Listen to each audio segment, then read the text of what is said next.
Atmosfer təzyiqinin hesablanmağı ilə bağlı belə bir qəbul sualına baxırıq. Qeyd olunub ki, A məntəqəsində atmosfer təzyiqi 720 millimetr civə sütunudur.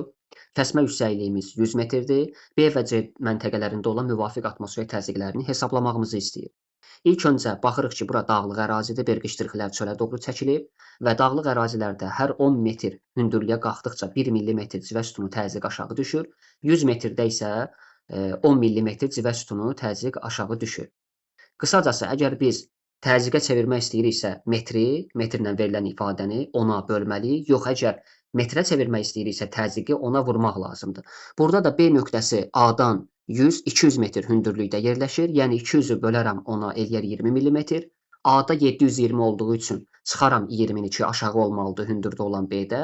Olacaq B üçün 720 minus 20, 700 millimetr civə sütunu təzyiq. C isə A-dan aşağıdadır. Baxırıq nə qədər? 1 boşluq, 2, 3. Vururam 100-ə, eləyir 300 metr. Bölürəm ona 30 millimetr. 720 idi A-da. Üstünə 30 gəlsək, C-də olacaq 750 millimetr. Yaxud ikinci yol dəniz səviyyəsinə görə də qısaca tapa bilərdik ki, bura 0 metrdir və dəniz səviyyəsində 760 millimetr normal atmosfer təzyiqi müşahidə olunur.